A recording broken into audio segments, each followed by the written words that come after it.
আসসালামু আলাইকুম। আলহামদুলিল্লাহ, যে সকল হজযাত্রীগণ 2026 সালে হজে যাওয়ার জন্য নিয়ত করেছেন এবং ফর্ম ফিল আপও আপনারা সম্পূর্ণ করেছেন। অলরেডি 2টো কিস্তি জমা আপনারা দিয়ে দিয়েছেন, আর একটি মাত্র কিস্তি বাকি আছে। তো ইতিমধ্যে হজ কমিটি অফ ইন্ডিয়া বেশ কিছু কভার নাম্বারের মধ্যে বা কভার নাম্বারকে তারা হজে যাওয়ার যে নির্দিষ্ট সময় বা ডেট তারা পাঠিয়েছে, কিছু কিছু কভার নাম্বারকে সিলেক্ট করেছে।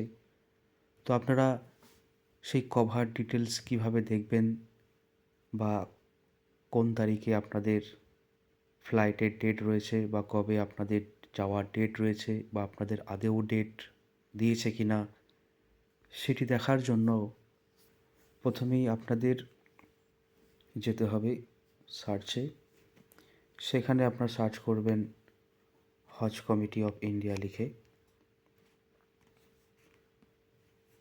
দেখুন, সার্চ করার পর এই হজ কমিটি অফ ইন্ডিয়া বলে যে সাইটটি প্রথমেই আসবে, এটা ক্লিক করবেন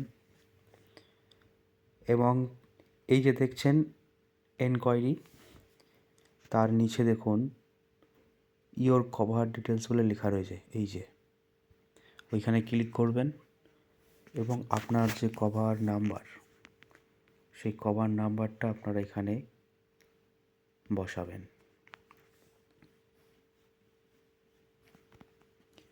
কভার নাম্বার দেওয়ার পর এই যে নিচে ক্যাপচারটা দেখছেন, এই ক্যাপচারটা আপনার এই ক্যাপচারের জায়গায় ফিল আপ করবেন। এই যে ফিল আপ করার পরে নিচে সেন্ড ডিটেলস, এখানে ক্লিক করবেন। ক্লিক করার পর আপনারা আপনাদের যে কভার ডিটেলস, সেই কভার ডিটেলস আপনাদের এখানে দেখতে পাবেন। এই যে দেখছেন যে ডিটেলসগুলো আমরা ফর্ম ফিল আপের সময় এন্ট্রি করেছিলাম, সেই ডিটেলস আমাদের এখানে রয়েছে দেখছেন। এই যে দেখছেন নিচে ফ্লাইট ডিটেলস, এইখান থেকে আপনারা দেখে নিতে পারবেন যে আপনাদের ফ্লাইটের ডেট কোন তারিখে হয়েছে বা কোন তারিখে দিয়েছে, এবং যাওয়ার ডেট এবং আসার অর্থাৎ রিটার্ন ফ্লাইটের যে ইনফরমেশান আপনারাও এখান থেকে দেখতে পাবেন। এই যে ফ্লাইটের ডেট, ফ্লাইট নাম্বার সবই দেখতে পাবেন। আর এই যে দেখছেন রিপোর্টিং টাইম বা রিপোর্টিং ডেট,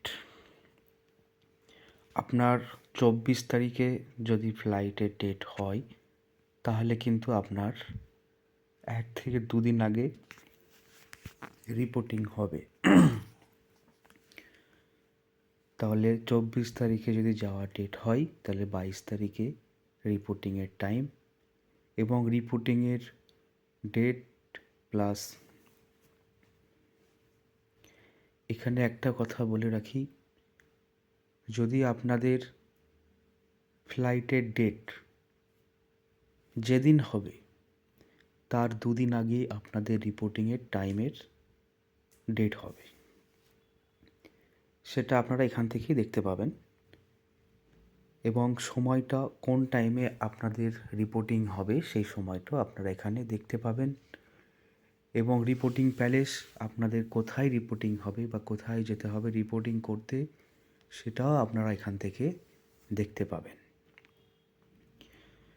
তো আপনারা দেখলেন আপনাদের কভার ডিটেলস কীভাবে দেখতে হয় এবং ফ্লাইটের যে দেখার যে নিয়ম সেটা দেখলেন।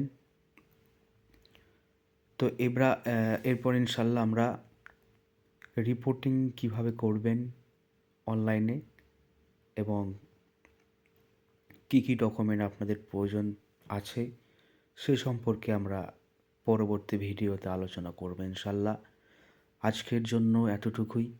যদি আপনাদের এই ভিডিওটি দেখার পর যদি কিছু প্রশ্ন আপনাদের মনের মধ্যে জাগে তাহলে অবশ্যই আপনারা আমাদেরকে কমেন্ট করবেন, আর যদি ভালো লেগে থাকে অবশ্যই ভিডিওটা লাইক করবেন, শেয়ার করবেন, কমেন্ট করবেন। আর এরকম রিলেটেড ভিডিও পাওয়ার জন্য আপনারা অবশ্যই আমাদের চ্যানেলটিকে সাবস্ক্রাইব করে আমাদের পাশে থাকবেন। তো দেখা হচ্ছে আবার একটি অন্য ভিডিওতে। আসসালামু আলাইকুম।